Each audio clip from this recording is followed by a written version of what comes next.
Hi guys! Maayong gabi ka na tong tanan. For this video guys, ay magpansit ko og pansit bato. Yes guys, mao gini siya pangalan sa pansit from Bicol. Pansit bato. Kabalo mo guys, kung wako katong Bicol, dito po ko nakabalo nga naay pansit nga klase.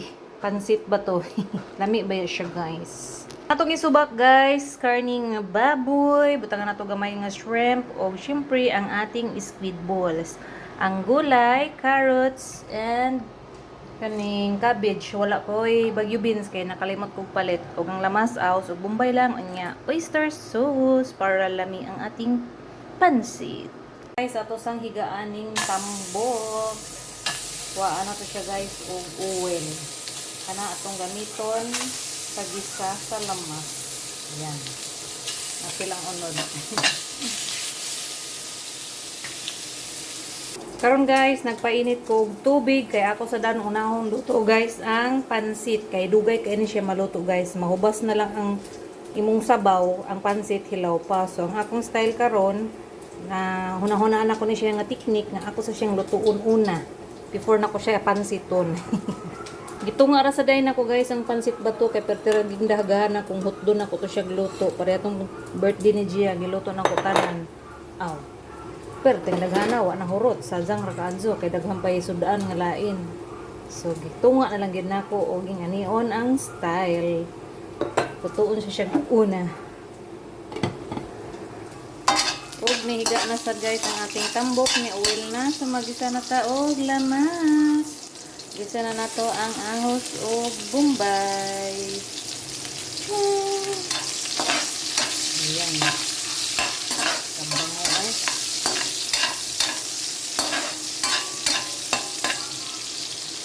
Sunod na itong dahil guys ang unod na carne. Nara guys ang pansit ako pag siyang palutuon before na ko siya ilunod dito sa akong gigisang nga karni. Guys, ang squid ball ato sa daan siyang pritohon. Para luto na gid siya guys pag lunod na to niya sa pansit. Yan. So gari na sa ta guys sa atong gigisang nga karni. Sige na nato gamay ang kalayo kay padayon na ta og luto. Sunod guys, ilunod na nato ang pasapasa ng tubig. Ilunod na nato guys ang gamay nga pasadyan. Uy, nakalimat sa day kong palit o paminta nga powder guys. Tanga nato gamay nga asin. Magic sarap. Ag atong karawon guys. Ayan. Okay na sa dato ang squid ball guys. Luto na ni siya. Ato na ni siyang haunon. O luto na sad ang ating pansit bato. Ako na lang na siyang gidrain guys. Sunod guys, ato nang ibutang ang ating carrots. Wala tayong bagyo beans ngayon guys. Okay lang yan. Pansit gihapon na. Bahalag incomplete. Itong karaw-karawang guys. Kahumot ay. Next guys, mag-add na tag tubig. Yan. Karon guys, mag-add ta og tuyo. Pampalasa. Magtilaw na ko na guys, medyo tabang pa siya. Sunod guys, ibutang na nato ang repolyo. Og ang ating squid ball kay nakalimtan na. Yan. Maraming sahog. Sunod guys, ang ating dugang pangpalami, ang oyster sauce para saucy ang ating pansit bato. I-mix din nato guys para mahalo tanan ang atong mga gipangbutang nga pangpalasa.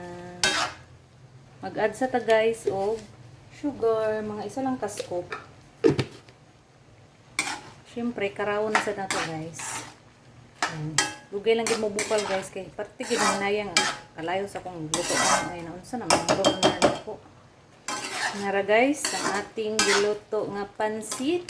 Ay, wa pa rin ang pansit. Ang atong gihalo nga mga seasoning. Mga, kasayan, sweet ball, meat, o gulay. So, okay na siya guys. Ibutang na nato ang pansit. Yan.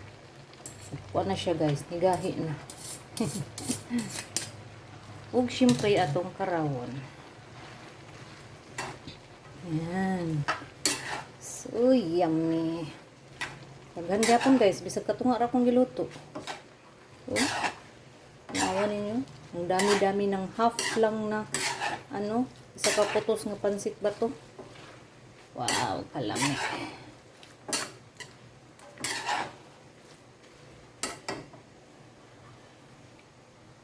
Ipaningot na ko guys. Grabe na akong singot. Igang kayo karong panahon na. While nagluto ko, nagtulo sa akong singot.